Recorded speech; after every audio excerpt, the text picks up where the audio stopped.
Market ಅಲ್ಲಿ ಚೆನ್ನಾಗಿ ಹೋಗೋದು ಬಾದಾಮಿ ಮಲ್ಲಿಕಾ. ಸೊ ಅಣ್ಣ ಈಗ ನಾವು ಒಂದು ಮರದಿಂದ ಎಷ್ಟು ಎಕ್ಸ್ಪೆಕ್ಟ್ ಮಾಡ್ಬೋದಣ್ಣ? ಒಂದು 200 kg ಮೇಲೆನೆ ಮಾಡ್ಬೋದು ಮೇಡಮ್. ಕಾಂಪೌಂಡ್ ಎಲ್ಲ ಹಾಕಿ ಎಲ್ಲ ಹಾಕಕ್ ಒಂದು 20 ಲಕ್ಷ ಬಂತು ಮೇಡಮ್. ನಾವು ಹಾಕಿರೋ ಬಂಡವಾಳ ಬಂದೈತಿ, ಸಮಸ್ಯೆ ಏನಿಲ್ಲ. ಮಲ್ಲಿಕಾ ಇದು ಫುಲ್ ಸ್ವೀಟು, ಒಳ್ಳೆ ಚೆನ್ನಾಗಿರುತ್ತೆ ಮೇಡಮ್. ನಾವು ಮಾರ್ಕೆಟ್ ಅಲ್ಲಿ ಒಂದು 200 kg ಮೇಲೆನೆ ಮಾಡ್ಬೋದು ಮೇಡಮ್. 30 ಲಕ್ಷ ಕೊಟ್ಟಿರೋದು ಅಂತ ಲಾಸ್ ಏನ್ ಆಗಲ್ಲ ಮೇಡಮ್. ಮಾವಿನ ಗಿಡದಲ್ಲಿ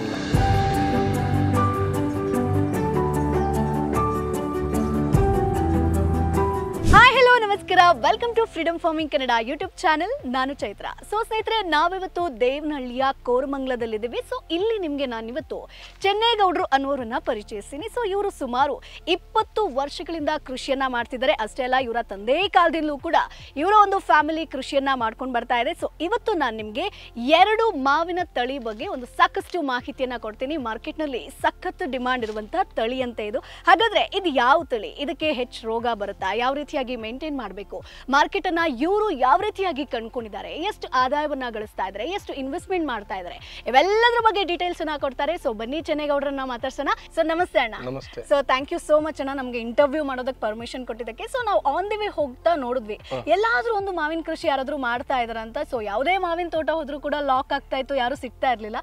ಸೊ ಸಾಕಷ್ಟು ಜನ ಮಾವಿನ ಕೃಷಿ ಬಗ್ಗೆ ಡಿಟೇಲ್ ಆಗಿ ಮಾಹಿತಿ ಕೊಡಿ, ಯಾವ ತಳಿ ಬೆಸ್ಟ್ ಅಂತ ಕೇಳ್ತಾ ಇದ್ರು. ಸೊ ಇವತ್ತು ನಾನು ಈ 2 ತಳಿ ಬಗ್ಗೆ ಕೇಳೋಣ ಅಂತ ಬಂದಿದ್ದೀನಿ. ಸೊ ಇದು ಯಾವ ತಳಿ ಅಣ್ಣ? ಇದು ಬಾದಾಮಿ. ಓಕೆ. ಇದು ಮಲ್ಲಿಕಾ. ಓಕೆ, ಯಾಕೆ ಇದು ಬೆಸ್ಟ್? ನೀವು ಇದನ್ನ ಯಾಕೆ ಮಾರ್ಕೆಟ್ ಅಲ್ಲಿ ಚೆನ್ನಾಗಿ ಹೋಗೋದು ಬಾದಾಮಿ ಮಲ್ಲಿಕಾ. ಇದು ಫಸ್ಟ್ ಸ್ವಲ್ಪ ಮುಂದುಗ ಬರುತ್ತೆ, ಇದು ಮುಗಿತಾ ಇದ್ದಂಗೆ ಮಲ್ಲಿಕಾ ಬರುತ್ತೆ. Okay, so back to back ನಿಮಗೆ ರೇಟ್ ಸಿಗ್ತದೆ ಅಂತ ತಳಿ ಚೆನ್ನಾಗಿದೆ ಅಂತ ಇದು ಮಾಡಿದೀನಿ. ಅದೊಂದು ಲೈನ್ ಮಲ್ಲಿಕಾ, ಒಂದ್ ಲೈನ್ ಬಾದಾಮಿ, ಒಂದ್ ಲೈನ್. ಸೊ ಈಗ ಟೋಟಲ್ ಎಷ್ಟು ಎಕರೆ ಇದೆ ಅಣ್ಣ? ಇದು ಒಂದು 26-27 ಎಕರೆ ಇದೆ ಮೇಡಮ್. 27 ಎಕರೆಲ್ಲೂ ಕೂಡ ಮಾವಿನಕಾಯಿ. ಸೂಪರ್. ಸೊ ಅಣ್ಣ, ಈಗ ಮಾವಿನಕಾಯಿ ಕೃಷಿ ನೀವು ಹೇಳಿದ್ರಿ, ಬಾದಾಮಿ ಮತ್ತೆ ಮಲ್ಲಿಕಾ ಅಂತ. ಹಾಗಾದ್ರೆ ಇವತ್ತಿನ ಕಂಪ್ಲೀಟ್ ವಿಡಿಯೋದಲ್ಲಿ ನೀವು ಬಾದಾಮಿ ಹಾಗೆ ಮಲ್ಲಿಕಾ ಕೃಷಿ ಯಾವ ರೀತಿಯಾಗಿ ಮಾಡಬೇಕು ಅನ್ನೋ ಇನ್ಫಾರ್ಮೇಶನ್ ಅನ್ನ ಕೊಡ್ಬೋದಾ? ಸೊ ಈಗ ಬಾದಾಮಿ ಅಥವಾ ಮಲ್ಲಿಕಾ ನಾವು ಆಯ್ಕೆ ಮಾಡ್ಕೋಬೇಕು ಅಂತಂದ್ರೆ ಎಲ್ಲಿಂದ ಸಸಿ ತರಬೇಕು? ಹೇಗೆ? ನಾವು ಕಲ್ಲೂರು, ಅಲ್ಲಿ ಶ್ರೀನಿವಾಸಪುರದ ಹತ್ರ ಕಲ್ಲೂರು, ಆ ಊರಲ್ಲಿ ತಂದಿದ್ ಮೇಡಮ್ ಗಿಡ. ಸೊ ಎಷ್ಟು ಸಸಿ ಇದೆ? ಇದು ಒಟ್ಟು 2000 ಗಿಡ ಇದೆ. 2000 ಅಂದ್ರೆ ಎಲ್ಲ ಮಿಕ್ಸ್ ಹಾಕೊಂಡಿದ್ದೀರಾ? ಮಿಕ್ಸ್ ಅಂದ್ರೆ ಮಲ್ಲಿಕಾ ಒಂದ್ ಲೈನು, ಬಾದಾಮಿ ಒಂದ್ ಲೈನ್. ಸೊ ಟೋಟಲ್ ಆಗಿ 2000. ಓಕೆ. ಸೊ ಎಷ್ಟು ರೂಪಾಯಿ ಕೊಟ್ಟು ಸಸಿನ ತಂದ್ರಿ? ಅವಾಗ ತಂದಿದ್ದು 125 ರೂಪಾಯಿನ ಗಿಡ ಕೊಟ್ಟು ತಂದ್ರಿ ಮೇಡಮ್. ಓಕೆ. ಸೊ ಈಗ ಇದೆಲ್ಲ ಇರುವಂತದ್ದು ಎಷ್ಟು ವರ್ಷದ ಮರ? ಇದು ಒಂದು 8 ವರ್ಷ ಆಗಿದೆ ಮೇಡಮ್. 8-10 ವರ್ಷ ಆಗಿದೆ ಮೇಡಮ್. ಓಕೆ. ಸೊ ಎಲ್ಲಿ ತನಕ ಇದು ಇಳುವರಿ ಕೊಡುತ್ತೆ ಈಗ ಒಂದು ಮರದಿಂದ? ನಾವು ಒಂದು ಮರದಿಂದ ಒಂದು 30-35 ವರ್ಷ ಗಂಟ ಕೊಡುತ್ತೆ ಮೇಡಮ್. ಕೊಡುತ್ತೆ. ಸೊ ಏನು ಅದ್ರಲ್ಲಿ ಇಳುವರಿ ಕಮ್ಮಿ ಆಗೋದಿಲ್ಲ? ಏನು ಆಗಲ್ಲ. ಓಕೆ. ಸೊ ಅಣ್ಣ, ಈಗ ನಾವು ದಿನ ಜಾಸ್ತಿ ಆಗ್ತದೆ ಇಳುವರಿ. ಗಿಡ ಇಂಪ್ರೂವ್ಮೆಂಟ್ ಆದಂಗೆಲ್ಲ ಇಳುವರಿ ಜಾಸ್ತಿ ಆಗ್ತಾ ಇರುತ್ತೆ. ಓಕೆ. ಸೊ ಅಣ್ಣ, ಈಗ ನಾವು ನರ್ಸರಿಯಿಂದ ಅಥವಾ ಎಲ್ಲಿಂದನೂ ಸಸಿ ತಂದ್ವಿ. ಓಕೆ. ಅದಾದ್ಮೇಲೆ ಇಲ್ಲಿ ನಾಟಿ ಕ್ರಮ ಹೆಂಗಿರುತ್ತೆ? ಈಗ ನಾರ್ಮಲ್ ಆಗಿ ನಾವು ಎಲ್ಲೆಲ್ಲೋ ಹಾಕಕ್ಕಾಗಲ್ಲ, ಒಂದು ಡಿಸ್ಟೆನ್ಸ್ ಅನ್ನ ಮೇಂಟೈನ್ ಮಾಡ್ಬೇಕು ಅಂತ. 25 ಅಡಿ ಗಿಡ ನಿಂಕ ಗಿಡಕ್ಕೆ 25 ಅಡಿ ಡಿಸ್ಟೆನ್ಸ್ ಮೇಡಮ್. ಸುತ್ತ ಹಂಗಿನೂ ಗಿಡ ದೊಡ್ಡದಾಗ್ತದೆ. ಒಳಗಡೆ ಒಳಗಡೆ ನೋಡಿ ಈ ತರ ಗಾಳಿ ಕಟಿಂಗ್ ಟೈಪ್ ಒಳಗಡೆ ಸಿಕ್ ತೆಗೆದ್ರೆ ಒಳಗಡೆ ಕಾಯಿ ಜಾಸ್ತಿ ಆಗ್ತದೆ. ಕಾಯಿ ಕ್ಲೀನ್ ಆದ್ಮೇಲೆ 1 ತಿಂಗಳು 1.5 ತಿಂಗಳು ಕಟಿಂಗ್ ಸ್ಟಾರ್ಟ್ ಮಾಡ್ತಾರೆ. ಅದು 2 ವರ್ಷಕ್ಕೆ ಒಂದ್ಸರಿ ಮಾಡಿದ್ರೆ ನಡೀತದೆ ಕಟಿಂಗ್. ಸೊ ಈಗ ನೀವು ನಾಟಿ ಮಾಡ್ಬೇಕು ಅಂತಂದ್ರೆ ಏನೆಲ್ಲ ಗೊಬ್ಬರ ಹಾಕಿದ್ರಿ, ಯಾವ ರೀತಿಯಾಗಿ ಮೇಂಟೆನೆನ್ಸ್ ಇರುತ್ತೆ? ಬೇವಿಂಡಿ, ಹೊಂಗೆ ಹಿಂಡಿ ಎಲ್ಲ ಹಾಕಿದ್ರಿ ಒಳಗಡೆ ಗಿಡ ಉಣವಾಗ. ಮಳ್ಳ ಹಾಕಿದ್ರಿ, ಎಲ್ಲ ಗೊಬ್ಬರ ಕೊಟ್ಟಿದ್ರಿ, 2 ಬಕ್ರಿಗೆ ಗೊಬ್ಬರ ಕೊಟ್ಟಿದ್ರಿ. ಆಮೇಲೆ ತಿರ್ಗ ಗಿಡ ಆದ್ಮೇಲೆ ತಿರ್ಗೊಂದ್ಸರಿ ಗೊಬ್ಬರ ಕೊಟ್ರೆ, ಆಮೇಲೆ ಸ್ವಲ್ಪ ಮಣ್ಣು ಎಲ್ಲ ಸುತ್ತು ಗಿಡ ಸುತ್ತು ಪಟ ಮಾಡಿ ಮಣ್ಣು ಹಾಕಿ ಗಿಡ ರೆಡಿ ಆಯ್ತು. ಡ್ರಿಪ್ ಕೊಟ್ಟಿದ್ರಿ ಮೊದ್ಲು, ಈಗ ಡ್ರಿಪ್ ತೆಗ್ದಿದ್ದೀರಿ. ನೀರು ಫಸ್ಟ್ ಗಿಡ ನಾಟ್ಕೊಳಕಂತ ಒಂದ್ 4-5 ವರ್ಷ ನೀರ್ ಕೊಟ್ರಿ, ಡ್ರಿಪ್ ಅಲ್ಲೇ ಕೊಟ್ರಿ. ಈಗ ಡ್ರಿಪ್ ತೆಗ್ದಿದ್ದೀರಿ. ಓಕೆ. ಸೊ ಡ್ರಿಪ್ ಇರಿಗೇಷನ್ ಗೆ ಎಷ್ಟು ಖರ್ಚು ಬಿತ್ತು? ಆವಾಗ ಬಿತ್ತು ಮೇಡಮ್ ನವರೇ, ಏನ್ ಎಕರೆಕ ಒಂದು 2 ಲಕ್ಷ 2.25 ಲಕ್ಷ ಬರುತ್ತೆ ಮೇಡಮ್ ನವರೇ ಪೈಪ್. ಓಕೆ. ಸೊ ನೀವೀಗ 2000 ಸಸಿ ಅಂತಂದ್ರಿ, 2000 ಸಸಿಗೆ ನೀವ್ ಎಷ್ಟು ಖರ್ಚು ಮಾಡಿದ್ರಿ? ಆಗ ಮಾಡಿದ್ರಿ ಮೇಡಮ್ ನವರೇ ಒಂದು 10 ಲಕ್ಷ 15 ಲಕ್ಷ ಮೇಲೆ ಹಾಕಿದ್ರಿ. ಕಾಂಪೌಂಡ್ ಎಲ್ಲ ಹಾಕಿ ಎಲ್ಲ ಹಾಕಕ್ ಒಂದು ಒಂದು 20 ಲಕ್ಷ ಬಂತು ಮೇಡಮ್. ಓಕೆ, ಸೊ ಅದಾದ್ಮೇಲೆ ನೀವೀಗ 20 ಲಕ್ಷ ಇನ್ವೆಸ್ಟ್ಮೆಂಟ್ ಮಾಡಿದೀರಾ ಅಂತಂದ್ರೆ ನಿಮ್ಗೊಂದಿರುತ್ತೆ, ಆ ಟೈಮಲ್ಲಿ ನಿದ್ದೆ ಕೂಡ ಬರಲ್ಲ, ಅದನ್ನ ಪ್ರಾಫಿಟ್ ಆಗಿ ಕನ್ವರ್ಟ್ ಮಾಡ್ಬೇಕು ಅಥವಾ ಹಾಕಿರೋ ಬಂಡವಾಳ ಆದ್ರೂ ರಿಟರ್ನ್ ಆಗಿ ಬರ್ಬೇಕು ಅಂತ ಅನ್ಕೊಂಡಿರ್ತೀರಾ. ಸೊ ಅದಕ್ಕೆ ಎಷ್ಟು ವೆಯ್ಟ್ ಮಾಡಿದ್ರಿ, ಎಷ್ಟು ವರ್ಷ ಅದು ಮಾಡಿದ್ರಿ ಮೇಡಮ್? ಈಗ ಒಂದು 3 ವರ್ಷ 4 ವರ್ಷ ಅಷ್ಟು ಬರಿಲ್ಲ, ಈಗ ಸ್ವಲ್ಪ ಇಂಪ್ರೂವ್ಮೆಂಟ್ ಐತೆ. ಈಗ ಒಂದ್ 2-3 ವರ್ಷ ನಿಂಗೆ ಕೀಚ್ಕ ನಾವ್ ಹಾಕಿರೋ ಬಂಡವಾಳ ಬಂದೈತಿ, ಸಮಸ್ಯೆ ಏನಿಲ್ಲ. ಸೊ ಅದ್ರಲ್ಲಿ ನಿಮ್ಗೆ ಖುಷಿ ಇದೆ. ಓಕೆ, ಸೊ ಅಣ್ಣ ಈಗ ನೀವು ಚಿಕ್ಕ ಸಸಿನ ನಾಟಿ ಮಾಡಿ ಒಂದ್ ಸ್ವಲ್ಪ 4 ವರ್ಷ ನೋಡ್ಕೊಳ್ಬೇಕು. 4 ವರ್ಷ ಡ್ರಿಪ್ ಹಾಕಿ ನೀರ್ ಬಿಟ್ಕೊಂಡು ಚೆನ್ನಾಗಿ. ಸೊ ಎಷ್ಟು ದಿನಕ್ಕೊಮ್ಮೆ ಗ್ಯಾಪ್ ಅಲ್ಲಿ ನೀರ್ ಕೊಡ್ಬೇಕಾಗುತ್ತೆ? ಅದೇ ಒಂದು 4, 5, 6, 7 ದಿನ ಕೊಟ್ರು ನಡೀತದೆ ಮೇಡಮ್. ನೀರೇನ್ ಅಂತ ಫಸ್ಟ್ ನಲ್ಲಿ ಕೊಡ್ಬೇಕು, ಚಿಕ್ಕ ಗಿಡ ಇದ್ದಾಗ ಕೊಡ್ಬೇಕು. ಆಮೇಲೆ ದೊಡ್ಡದಾತ ಏನ್ ಅವಶ್ಯಕತೆ ಇರಲ್ಲ. ಓಕೆ, ಸೊ ಮಲ್ಲಿಕ ಮತ್ತೆ ಬಾದಾಮಿ ಯಾಕೆ ಬೆಸ್ಟ್ ಅಣ್ಣ? ಬೇರೆ ಯಾವ್ದ್ರಲ್ಲಿ ಈಗ ನಾವು ನಾರ್ಮಲ್ ಆಗಿ ಒಂದಷ್ಟು ರೈತರು ಏನ್ ಮಾಡ್ತಾರಂತಂದ್ರೆ, ಓಕೆ ಈ ಮಾವಿನಕಾಯಿ ಕೃಷಿ ಮಾಡ್ತೀವಿ ಅಂತಂದ್ರೆ ಇದ್ರಲ್ಲಿ ನೀರ್ ಕಡಿಮೆ ನಿರ್ವಹಣೆ ಇರಬೇಕು, ಜಾಸ್ತಿ ಕಳೆ ಬರಬಾರ್ದು, ಮೇಂಟೆನೆನ್ಸ್ ಕಮ್ಮಿ ಇರಬೇಕು ಅಂತ ಯೋಚನೆ ಮಾಡಿ ಒಂದಷ್ಟು ತಳಿಗಳನ್ನ ಆಯ್ಕೆ ಮಾಡ್ಕೊಳ್ತಾರೆ. ಇಲ್ಲ ಅಂತಂದ್ರೆ ಮಾರ್ಕೆಟಿಂಗ್ ಹೆಂಗಿದೆ ಅಂತ ನೋಡ್ಕೊಂಡು. ಸೊ ಯಾಕೆ ಮಲ್ಲಿಕ ಬಾದಾಮಿನೇ ಬೆಸ್ಟ್ ಅಂದ್ರೆ ಮೇಡಮ್, ತಡಿನೂ ತಡೀತದೆ ಮಲ್ಲಿಕ. ಬಾದಾಮಿ ಸ್ವಲ್ಪ ಸ್ಮೂತು, ಸ್ವಲ್ಪ ಫಾಸ್ಟ್ ಆಗಿ ಬಂದ್ಬಿಡ್ತದೆ. ಸ್ವಲ್ಪ ಡ್ಯಾಮೇಜ್ ಒಂದೊಂದು ಬರುತ್ತೆ ಬಾದಾಮಿನಲ್ಲಿ. ಮಲ್ಲಿಕನಲ್ಲಿ ಏನ್ ಬರಲ್ಲ, ಕಾಯಿ ಸೈಜ್ ಬರುತ್ತೆ, ತೆಳ್ಳಗಿರ್ತದೆ ಹೊಟ್ಟೆ, ಒಟ್ಟು ಸುತ್ತು ಇದೇ ಇರ್ತದೆ, ಮಾಂಸ ಜಾಸ್ತಿ ಇರ್ತದೆ, ನೀಟಾಗಿ ಸೈಜು ಇಳುವರಿ ಚೆನ್ನಾಗಿ ಬರುತ್ತೆ. ಸೊ ಸ್ವೀಟ್ನೆಸ್ ಬಗ್ಗೆ ಮಾತನಾಡೋದಾದ್ರೆ ಎರಡೂ ಪರವಾಗಿಲ್ಲ. ಮಲ್ಲಿಕ ಇದು ಫುಲ್ ಸ್ವೀಟ್, ಒಳ್ಳೆ ಚೆನ್ನಾಗಿರುತ್ತೆ ಮೇಡಮ್. ನಾನು ಮಾರ್ಕೆಟ್ ಅಲ್ಲಿ ನಂಬರ್ 1 ಮಲ್ಲಿಕ. ಸೊ ಬೆಸ್ಟ್ ಈಗ ಮಲ್ಲಿಕ ಪ್ರಿಫರೆನ್ಸ್ ಕೊಡೋದಾದ್ರೆ ಮಲ್ಲಿಕ ಬಾದಾಮಿ ಎರಡೂ ಕೊಡ್ರಿ ಮೇಡಮ್. ಸೊ ನೀವು ಮಲ್ಲಿಕ ಇಳುವರಿ ಬರ್ತಿದ್ದಂಗೆ ಅದು ಮುಗಿತಿದ್ದಂಗೆ ನಮ್ಗೆ ಬಾದಾಮಿ ಇಳುವರಿ ಸಿಗುತ್ತೆ. ಸೊ ಹಂಗಾಗಿ ಎರಡರಿಂದ ಕೂಡ ನಾವು ಎರಡರಿಂದಾನು ಪರವಾಗಿಲ್ಲ ಮೇಡಮ್. ಅದೊಂದ್ ಲೈನ್ ಇದೊಂದ್ ಲೈನ್ ಇದ್ರೆ ಬೆಸ್ಟ್ ಕೆಲಸ. ಈಗ ನಾವ್ ಹೇಳೋದು ಹೆಚ್ಚಿಗೆ ಮಲ್ಲಿಕಾನೆ ಚೆನ್ನಾಗಿ ಬರುತ್ತೆ ಅಂತ. ಇದು ಬಾದಾಮಿಯಲ್ಲಿ ಏನ್ ಮಾಡ್ತಾರೆ, ಸ್ವಲ್ಪ ಒಂದೊಂದು ಪುಟ್ಟು ಬೀಳ್ತದೆ, ಒಂದೊಂದು ಗಿಡ ಹೋಗ್ಬಿಡ್ತದೆ. ಸೊ ಏನ್ ರೋಗ ಬರುತ್ತೆ ಇದಕ್ಕೆ? ಮೇಜರ್ ಅಂದ್ರೆ ಒಂಥರ ಹುಳ ಹಾಕ್ಬಿಡ್ತದೆ, ಊಜಿ ಅಲ್ಲ ಕಡ್ಡಿಗೆ ಹಾಕ್ಬಿಡ್ತದೆ. ಊಜಿಗೂ ಆಗ್ತದೆ, ಮರಕ್ಕೆ ಏನಾದ್ರು ಪ್ರಾಬ್ಲಮ್ ಆಗುತ್ತಾ? ಮರ ಹೋಗ್ಬಿಡ್ತದೆ ಮೇಡಮ್. ದಿನ ಅದ ಮರ ದೊಡ್ಡದಾದಂಗೆಲ್ಲ ಒಂದೊಂದು ಓದ್ತಾ ಇರ್ತದೆ. ಅದೊಂದು ಸಮಸ್ಯೆಕ ಮಲ್ಲಿಕ ಸರಿ ಅಂತ ಅನ್ಬಿಡೋದು. ಮಲ್ಲಿಕ ಕುಟ್ಟು ಬೀಳಲ್ಲ, ಕುಟ್ಟು ನೋಡ ಆತರ ಏನಿಲ್ಲ, ನೀಟಾಗಿರ್ತದೆ ಮರ. ಬರ್ರಿ ಇಲ್ಲಿ, ಅಲ್ಲೇ ಇದೆ ನೋಡಿ, ಬರ್ರಿ ಗಿಡ ಹೋಗಿದೆ.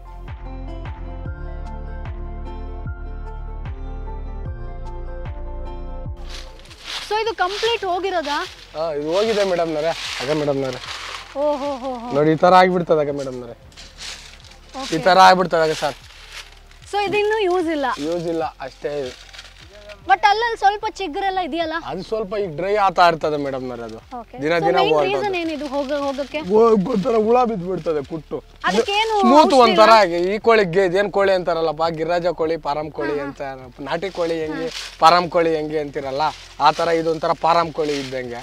ಅದು ಮಲ್ಲಿಕರ ಅಷ್ಟು ನಾಟಿ ಕೋಳಿ ಇದ್ದಂಗೆ ಒಳ್ಳೆ ಚೆನ್ನಾಗಿರ್ತದೆ. ಇದನ್ನ ಸ್ವಲ್ಪ ತುಂಬಾ ಜಾಗೃತಿ ಸ್ಮೂತ್ ಆಗಿ ಔಷಧಿ ಹೊಡ್ಕೊಂಡು ನೋಡ್ಕೊಬೇಕು. ಸೊ ಇದಕ್ಕೆ ನಾವು ಔಷಧಿ ಹೊಡೆದ್ರು ಏನು ಕ್ಲಿಯರ್ ಆಗಲ್ವಾ? ಆಗುತ್ತೆ, ಏನಾದ್ರೂ ಸ್ವಲ್ಪ ಮೆತು ರೋಸ್ಟು ಇದ್ದಂಗೆ ಪಾರಂ ಕೋಳಿ ಯೂಸ್ಲೆಸ್. ತಿರ್ಗಿ ಗಿಡ ಕವರ್ ಆತದ, ಏನ್ ಸಮಸ್ಯೆ ಇಲ್ಲ. ಹೋದ್ರುನು ಏನ್ ಸಮಸ್ಯೆ ಏನಿಲ್ಲ ಮೇಡಮ್ ನವರೇ. ಪಕ್ಕದಲ್ಲಿ ಗಿಡ ರೆಂಬೆ ಇನ್ನ ಚೆನ್ನಾಗಿ ಹತ್ರಕ್ ಬರ್ತದೆ, ಏನ್ ಸಮಸ್ಯೆ ಇಲ್ಲ. ಗಿಡ ಕಮ್ಮಿ ಆದ್ರೂ ಏನ್ ಸಮಸ್ಯೆ ಆಗಲ್ಲ. ಮಲ್ಲಿಕ ಇನ್ನ ಚೆನ್ನಾಗಿ ಬಲ್ಕಂತದ್ದು ಪಕ್ಕದಾಗ ಇರ್ತದಲ್ಲ. ಸೊ ಅಣ್ಣ, ಈಗ ನೀವು ನೀರಿನ ವ್ಯವಸ್ಥೆ ಬಗ್ಗೆ ಹೇಳಿದ್ರಿ, ಗೊಬ್ಬರ ಹೇಳಿದ್ರಿ. ಸೊ ಇನ್ನು ಕಳೆ ನಿರ್ವಹಣೆ ಕೂಡ ರೈತರು ಕೇಳ್ತಾರೆ, ಹೆಂಗ್ ಮಾಡ್ಬೇಕು? ಕಳೆ ಅಂದ್ರೆ ಮೇಡಮ್ ನವರೇ, ಫಸ್ಟ್ ನಲ್ಲಿ ಒಂದು 2 ಬೆಳೆ 3 ಬೆಳೆ ಕಳೆ ಒರೆಸಿದ್ರಿ. ಕೂಲಿಯರ್ನ ಬಿಟ್ಟು ಲೇಬರ್ನ ಬಿಟ್ಟು ಶೆನ್ಕಿಗಳಲ್ಲಿ ಎಲ್ಲ ಚಿಕ್ಸಿ ಎಲ್ಲ ಮಾಡಿದ್ರೆ. ಈಗೇನಿಲ್ಲ ಮೇಡಮ್ ನವರೇ, ಎಲ್ಲ ಔಷಧಿ ಹೊಡೆದ್ ಬಿಡ್ತೀರಿ. 1 ಕೋಟ ವರ್ಷಕ್ಕೆ 1 ಕೋಟಿ ಕಳ್ಳನಾಶಿಕೆ, ಇದು ಯಾವ್ದು ಬಾಸ್ಟ ಹೊಡೆದ್ ಬಿಡ್ತೀರ, ಕ್ಲೀನ್ ಆಗಿ ಹೊರಟೋಗುತ್ತೆ. ಸೊ ಎಷ್ಟು ಬೇಕಾಗುತ್ತೆ? ಈಗ 23 ಎಕರೆ ಅಂತಂದ್ರೆ ಒಂದು 25ರಿಂದ ಒಂದು 30 ಲೀಟರ್ ಬೇಕು ಮೇಡಮ್ ಬೇಕಾಗುತ್ತೆ. ಸೊ ಅದಕ್ಕೆ ಎಷ್ಟು ದುಡ್ಡು ಖರ್ಚಾಗುತ್ತೆ? ದುಡ್ಡು ಖರ್ಚಾಗುತ್ತೆ ಮೇಡಮ್ ನವರೇ. ಅದು ಲೀಟರ್ ಬಂದು 1100. ಓಕೆ, ಬಟ್ ಔಷಧಿ ಬೇಕೇ ಬೇಕಾಗುತ್ತೆ. ಓಕೆ, ಈಗ ಮಾವಿನ ತೋಟದಲ್ಲಿ ಕಳೆ ಇದ್ರೆ ಒಳ್ಳೇದು ಅಂತ ಹೇಳ್ತೀರಾ, ಅಥವಾ ಕಳೆ ನೀಟಾಗಿದ್ರೆ ಮೇಡಮ್ ನವರೇ, ಹಾವು ಏನೋ ಹುಳ ಹುಟ್ರೆ ಏನು ಇರಲ್ಲ, ಓಡಾಡ್ಕೊಳಕ್ ಚೆನ್ನಾಗಿರ್ತದೆ, ಕಾಯಿ ಕಿತ್ಕೊಳಕ್ ಚೆನ್ನಾಗಿರ್ತದೆ. ಬೇಲಿ ಗಿಡ ಇದ್ರೆ ಎಲ್ಲಾ ಬಂದು ಹಾವು ಸೇರ್ತದೆ. ನೀಟಾಗಿದ್ರೆ ಓಡಾಡ್ಕೊಳಕ್ಕೂ ನಮ್ದು ತೋಪು ಐತಪ್ಪ, ನೀಟಾಗಿ ಓಡಾಡ್ಕೊಳಕ್ ಚೆನ್ನಾಗಿರುತ್ತೆ ಮೇಡಮ್. ಅಷ್ಟೇ ನೀಟಾಗಿರ್ಬೇಕು. ಸೊ ಅಣ್ಣ, ಈಗ ನಾವು ಒಂದು ಮರದಿಂದ ಎಷ್ಟು ಎಕ್ಸ್ಪೆಕ್ಟ್ ಮಾಡ್ಬೋದಣ್ಣ? ಒಂದು 200 kg ಮೇಲೆನೆ ಮಾಡ್ಬೋದು ಮೇಡಮ್. ಗಿಡ ಇಂಪ್ರೂವ್ಮೆಂಟ್ ಆದಂಗೆಲ್ಲ ಬರುತ್ತಾ ಇರ್ತದೆ. ಸೊ 2000 ಅಂತಂದ್ರೆ 2000 ಅಂದ್ರೆ ಇನ್ನ ಜಾಸ್ತಿ ಇಳುವರಿ. ಹಿಂಗ್ ಬರುತ್ತೆ ಮೇಡಮ್. ಓಕೆ, ಸೊ ಒಂದು 250 ಮೇಲೆ ಟನ್ ಅನ್ಕೋಬಹುದು. ಓಕೆ, ಸೊ ಈಗ ನಾವು ಈಗ ಯಾವುದೇ ಒಂದು ಕೃಷಿ ಮಾಡ್ತೀವಿ ಅಂತಂದ್ರೆ ಫಸ್ಟ್ ಇಳುವರಿ ಸ್ವಲ್ಪ ಕಡಿಮೆನೇ ಇರುತ್ತೆ, ಅದಾದ್ಮೇಲೆ ಸೆಕೆಂಡ್ ಇಳುವರಿ ಸ್ವಲ್ಪ ಜಾಸ್ತಿ ಆಗುತ್ತೆ. ಸೊ ಫಸ್ಟ್ ಇನ್ವೆಸ್ಟ್ಮೆಂಟ್ ಜಾಸ್ತಿ ಇದ್ದಂಗೆ ಸೆಕೆಂಡ್ ಇಳುವರಿಯಲ್ಲಿ ಇನ್ವೆಸ್ಟ್ಮೆಂಟ್ ಕೂಡ ಕಡಿಮೆ ಅಲ್ವಾ? ಸೊ ಇಲ್ಲಿ ಮಾವಿನ ಕೃಷಿಯಲ್ಲಿ ಹೆಂಗೆ? ಮಾವಿನ ಕೃಷಿಯಲ್ಲಿ ಫಸ್ಟ್ ನಲ್ಲಿ ಅಷ್ಟು ಕಡಿಮೆನೆ ಬಂದಿದ್ದು, ಗಿಡ ಇಂಪ್ರೂವ್ಮೆಂಟ್ ಆತ ಜಾಸ್ತಿ ಹೋಗ್ತದೆ. ಗಿಡ ಯಾವ ತರ ಇಂಪ್ರೂವ್ಮೆಂಟ್ ಆತದ ಇದೂನು ಹಂಗೆ ಆಗ್ತದೆ ಮೇಡಮ್ ಅಮೌಂಟ್. ಸೊ ಅಣ್ಣ, ನೀವು ಲೇಬರ್ಸ್ ಬಗ್ಗೆ ಹೇಳಿದ್ರಿ. ಸೊ ಇಲ್ಲಿ ಲೇಬರ್ಸ್ ನ ಹೆಂಗ್ ಮಾಡ್ತೀರಿ? ಯಾಕಂತಂದ್ರೆ 28 ಎಕರೆ ನೋಡ್ಕೊಳ್ಳೋದು ಅಂದ್ರೆ ಸಾಧಾರಣ ಮಾತಲ್ಲ. ಸೊ ಇಲ್ಲಿ ಎಷ್ಟು ಲೇಬರ್ಸ್ ಇದಾರೆ? ಇಲ್ಲಿ ಇದಾರೆ ಮೇಡಮ್ ನವರೇ ಒಂದು 10ರಿಂದ 12 ಜನ 13 ಜನ ಇರ್ತಾರೆ ಮೇಡಮ್. ಕಾಯಿ ಬಂದಲ್ಲಿ ಒಂದು 10-12 ಜನ ಇರ್ತಾರೆ. ಬಾಕಿದಂಗ ಔಷಧಿ ಎಲ್ಲ ಒಂದು 5 ಜನ 6 ಜನ ನೋಡ್ಕೋತಾರೆ. ಅವ್ರು ಫುಲ್ ಕಾವಲ್ಗಾರ ತರ ಇರ್ತಾರೆ. ಓಕೆ, ಸೊ ಅಣ್ಣ, ಈಗ ಮಾವಿನಕಾಯಿ ಕೃಷಿ ಅಂತಲ್ಲ, ಯಾವುದೇ ಒಂದು ಇಳುವರಿ ಸ್ಟಾರ್ಟ್ ಆದ್ರೂ ಕೂಡ ಕಳ್ಳಕಾಕರ ಸಮಸ್ಯೆ ಇದ್ದೇ ಇರುತ್ತೆ. ಏನೇ ಹಣ್ಣಿರ್ಲಿ, ಏನೇ ಹೂ ಎಲ್ಲ ಒಂದ್ ಮಡ್ಕಲ್ ತೆಗೆದು ಬಿಡ್ತಾರೆ ಮೇಡಮ್ ನವರೇ. ಓಕೆ, ಸೊ ಇಲ್ಲಿ ಏನಾದ್ರು ಎಕ್ಸ್ಪೀರಿಯನ್ಸ್ ಆಗಿದ್ಯಾ? ಬಂದ್ ಈ ತರ ತಗೊಂಡೋಗಿರೋದು ನೈಟ್ ತೆಗ್ದಿರ್ತಾರೆ, ಯಾರೋ ಫೋನ್ ಮಾಡಿ ಹೇಳಿರ್ತಾರೆ, ಹಿಂಗ್ ಬಂದ ಮಡ್ಕಲ್ ಹೋತಾವೆ ನೋಡೋ ಕಾಯಿ ಅಂತ. ಅವನ ಬಂದು ಅಲ್ಲಿ ಗುಡ್ಸ್ಲಾಕ್ ಹೋದ ಇಲ್ಲ ಏನೋ ಮಾಡೋದ ಅಲ್ಲಿ ಕಾತ್ಕೊಂಡಿರ್ತಾರೆ ಮೇಡಮ್. ಓಕೆ, ಸೊ ಅವರೆಲ್ಲ ನೋಡ್ಕೋತಾರೆ. ಓಕೆ ಅಣ್ಣ, ಈಗ ನಾವು ಬಾದಾಮ್ ಹಾಗೆ ಮಲ್ಲಿಕಾ ಕೃಷಿನ ಸ್ಟಾರ್ಟ್ ಮಾಡಿದ್ವಿ. ಮಾರ್ಕೆಟ್ ನ ಯಾವ ರೀತಿ ತಂದ್ಕೊಳ್ಬೇಕಣ್ಣ? ಎಲ್ಲ ಓಕೆ, ಮೇಂಟೈನ್ ಮಾಡಿದ್ವಿ, ಇಳುವರಿ ಚೆನ್ನಾಗ್ ಬಂತು. ಮಾರ್ಕೆಟ್ ಎಲ್ಲಿ ಮಾಡ್ಬೇಕು? ಮಾರ್ಕೆಟ್ ಮೇಡಮ್ ಇಲ್ಲಿ ನಮ್ ಚಿಕ್ಕಬಳ್ಳಾಪುರನು ಮಾಡವ್ರೆ, ಶ್ರೀನಿವಾಸಪುರ ಮಾಡವ್ರೆ, ಕೆಲವು ಕಡೆ ಎಲ್ಲ ಮಾಡ್ತಾ ಇದಾರೆ. ನಮ್ ಶ್ರೀನಿವಾಸಪುರ ನಂಬರ್. ಸೊ ಎಲ್ಲಿ ಮಾರ್ಕೆಟ್ ಚೆನ್ನಾಗಿ ಸಿಗುತ್ತೆ ನಮ್ಗೆ? ರೇಟು ಬೆಂಗಳೂರು, ಶ್ರೀನಿವಾಸಪುರ ಇವರು ನಾವು ತಗೊಂಡಿರೋರು ಇವರು ಇಲ್ಲ ಬೇರೆ ಕಡೆ, ಈ ಬೆಂಗಳೂರು ಅಲ್ಲೇ ಇದೆ, ಮಂಗಳೂರಲ್ಲಿದೆ, ಇಲ್ಲೆಲ್ಲ ಅವರು ಇದೆ ಪಾಪ. ಅವ್ರು ಬೇರೆ ಕಡೆ ಕಳಿಸ್ತಾರೆ ಮೇಡಮ್, ಹೊರದೇಶ. ಇಲ್ಲಿ ಹೆಚ್ಚಿಗೆ ಸೇಲ್ ಮಾಡಲ್ಲ ಅವರು. ಎಕ್ಸ್ಪೋರ್ಟ್ ಜಾಸ್ತಿ ಹೋಗ್ತದೆ ಮೇಡಮ್. ಓಕೆ, ಸೊ ನೀವೆಲ್ಲಿ ಸೇಲ್ ಮಾಡ್ತೀರಣ್ಣ? ನಿಮ್ಮ ಮಾರ್ಕೆಟ್ ಯಾವುದು? ನಮ್ಮ ಮಾರ್ಕೆಟ್ ಜಾಸ್ತಿ ಶ್ರೀನಿವಾಸಪುರ, ಚಿಕ್ಕಬಳ್ಳಾಪುರ. ಸೊ ಇಲ್ಲಿ ಯಾವ ತರ ನೀವು ಟೈ ಅಪ್ ಮಾಡ್ಕೋತೀರಾ? ಹೆಂಗೆ? ಏನಿಲ್ಲ ಮೇಡಮ್, ಎಲ್ಲ ಕಿತ್ಬಿಟ್ಟು ಕ್ರೇಟ್ಕ ಗಾಡಿಗೆ ತುಂಬಿ ಅಲ್ಲಿ ಟನ್ ಲೆಕ್ಕ ಹಾಕ್ಯಂತಾರೆ ಮೇಡಮ್. ಓಕೆ, ಸೊ ಏನಾದ್ರು ರಿಜಿಸ್ಟ್ರೇಷನ್ ಆ ತರ ಏನಾದ್ರು ಮಾಡಕ್ಕಿದೆಯಾ? ಏನಾದ್ರು ಕೇಳಲ್ಲ, ಇಷ್ಟನ್ಕ ಅಂತ ಟನ್ ಲೆಕ್ಕ ಅವರೇ ಸ್ವಲ್ಪ ತೆಗಿತಾರೆ. ಒಂದ್ 5 kg 10 kg ಸೋಡಿ ಪಾಡಿ ಅಂತ ಏನೋ ಸ್ವಲ್ಪ ತೆಗಿತಾರೆ. ಈಗ ಸ್ವಲ್ಪ ಇದು ಮಾಡಿಕೊಂಡು ತುಂಬಿಕೊಂಡು ಹೋಗ್ತಾರೆ ಮೇಡಮ್. ಓಕೆ, ಸೊ ಅವರೇ ರೇಟ್ ಫಿಕ್ಸ್ ಮಾಡಿರ್ತಾರೆ. ಸೊ ಈಗ ನಿಮ್ದು ಈ ತೋಟಕ್ಕೆ ಎಷ್ಟು ಅಂತ ನೀವು ಫಿಕ್ಸ್ ಮಾಡಿದಿರ ಅಣ್ಣ? ಅವ್ರು ಎಷ್ಟು ಕೊಟ್ಟಿದ್ದಾರೆ? ಹೆಂಗೆ? ಅವರು ಕೊಟ್ಟಿದ್ದಾರೆ ಮೇಡಮ್ ನವರೇ, ಒಂದು 15 ಲಕ್ಷ ಕೊಟ್ಟಿದ್ದಾರೆ. ಈಗ ಕಾಯಿ ಕೀಳೋವಾಗ ಸ್ವಲ್ಪ ಇನ್ನಿರೋದು ಅಮೌಂಟ್ ಕೊಟ್ಬಿಡ್ತಾರೆ ಮೇಡಮ್. 30 ಲಕ್ಷ ಕೊಟ್ಟಿರೋದು ಒಂದು 15 ಲಕ್ಷ ಕೊಟ್ಟವ್ರೆ ಪಾಪ. ಔಷಧಿ ಫಸ್ಟ್ ಪ್ರೂನಿಂಗ್ ಮಾಡ್ತಾನೆ ಕೊಟ್ಟಿದ್ದಾರೆ, ಇನ್ನಿರೋದು ಕಾಯಿ ಕೀಳೋವಾಗ. ಸೊ ಇನ್ ಕೇಸ್ ಏನಾದ್ರು ಲಾಸ್ ಆದ್ರೆ ಏನಣ್ಣ?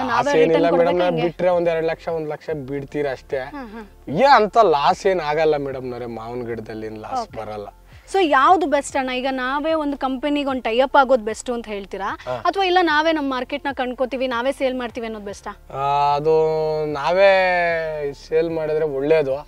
ನಮ್ದು ಹಿಂಗೆ ಬೇರೆ ಕೆಲ್ಸಗಳು ಅವೆ, ದ್ರಾಕ್ಷಿಗಳವೆ, ನಮ್ಗೆ ಮೇಂಟೈನ್ ಮಾಡಕ್ ಆಗಲ್ಲ. ಔಷಧಿ ಹೊಡಿಬೇಕು, ಒಂದು 3 ಕೋಟ 4 ಕೋಟ ಔಷಧಿ ಹೊಡೆಯಕ್ಕೆ. ಬಟ್ ಕಂಪನಿಗಳ ಜೊತೆ ಟೈ ಅಪ್ ಮಾಡಿದ್ರೆ ಒಂದು ಆಪರ್ಚುನಿಟಿ, ಲಾಸ್ ಆದ್ರೂ ಏನು ಪ್ರಾಬ್ಲಮ್ ಇಲ್ಲ, ಜಾಸ್ತಿ ಮೇಂಟೆನೆನ್ಸ್ ಟೆನ್ಷನ್ ಮಾಡ್ಕೊಳ್ಬೇಕು ಎಲ್ಲ ಅವ್ರದ್ದು ಇರ್ತ ಜವಾಬ್ದಾರಿ. ಸ್ವಲ್ಪ ನಾವು ಕಳೆ ಔಷಧಿ ಸ್ವಲ್ಪ ಹೊಡ್ಕೊಡ್ತೀರಿ, ನೀಟಾಗಿ ಗಿಡ ಏನ್ ಬರಲ್ಲ.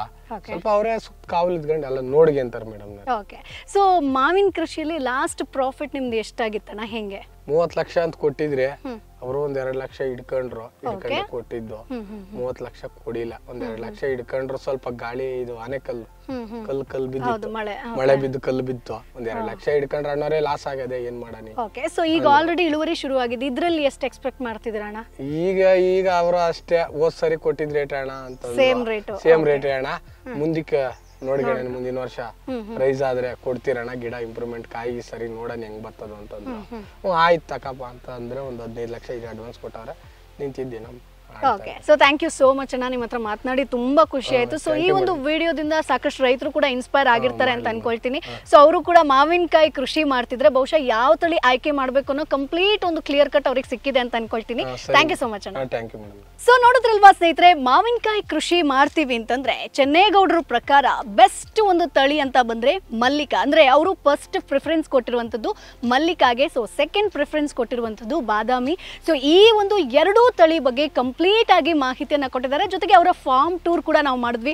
ಸಖತ್ತಾಗಿದೆ. 28 ಎಕರೆಯಲ್ಲಿ ಕಂಪ್ಲೀಟ್ ಆಗಿ ಒಂದು ಕೃಷಿಯನ್ನ ಮಾಡ್ತಾ ಇದ್ದಾರೆ. ಸೊ ಕರೆಕ್ಟ್ ಆಗಿ ಡಿಸ್ಟೆನ್ಸ್ ಅನ್ನ ಮೇಂಟೈನ್ ಮಾಡ್ತಿದ್ದಾರೆ. ಕೂಲಿ ಕಾರ್ಮಿಕರು ಇದ್ದಾರೆ. ಸೊ ಚೆನ್ನಾಗಿ ಈ ಒಂದು ಕೃಷಿಯನ್ನ ಮಾಡ್ಕೊಂಡು ಬರ್ತಾ ಇದ್ದಾರೆ. ಸೊ ಈ ಒಂದು ವಿಡಿಯೋ ನಿಮಗೆ ಯೂಸ್ಫುಲ್ ಆಗಿರುತ್ತೆ ಅಂತ ಅನ್ಕೊಳ್ತೀನಿ. ಮುಂದಿನ ಎಪಿಸೋಡ್ ಅಲ್ಲಿ ಮತ್ತೊಂದು ಕೃಷಿ ಐಡಿಯಾ ಜೊತೆ ಮತ್ತೊಂದು ಕೃಷಿ ಮಾಹಿತಿ ಜೊತೆ ನಾನು ನಿಮ್ಮ ಮುಂದೆ ಹಾಜರಿರ್ತೀನಿ. ಅಲ್ಲಿವರೆಗೂ ಫ್ರೀಡಮ್ ಆಪ್ ಅನ್ನ ಡೌನ್ಲೋಡ್ ಮಾಡಿ. ಕೃಷಿಗೆ ಸಂಬಂಧಪಟ್ಟ ಸಾಕಷ್ಟು ಕೋರ್ಸ್ ಇರುತ್ತೆ. ಮಾವಿನ ಕೃಷಿಯನ್ನ ಯಾವ ರೀತಿಯಾಗಿ ಮಾಡಬೇಕು ಅನ್ನೋ ಕಂಪ್ಲೀಟ್ ಕೋರ್ಸ್ ಇದೆ. ಯಾರು ಇದರಲ್ಲಿ ಸಕ್ಸಸ್ ಆಗಿದ್ದಾರೋ, ಉತ್ತಮ ಆದಾಯವನ್ನ ಗಳಿಸ್ತಾ ಇದ್ದಾರೋ ಅವರೇ ನಿಮಗೆ ಕಂಪ್ಲೀಟ್ ಮಾಹಿತಿಯನ್ನ ಕೊಡ್ತಾರೆ. ಸೊ ಮತ್ತೆ ಆಗ್ತದ ಈಗಲೇ ಫ್ರೀಡಮ್ ಆಪ್ ಅನ್ನ ಡೌನ್ಲೋಡ್ ಮಾಡಿ. ನಾನು ಹೋಗಿ ಬರ್ತೀನಿ. ಟಾಟಾ, ಬೈ ಬಾಯ್.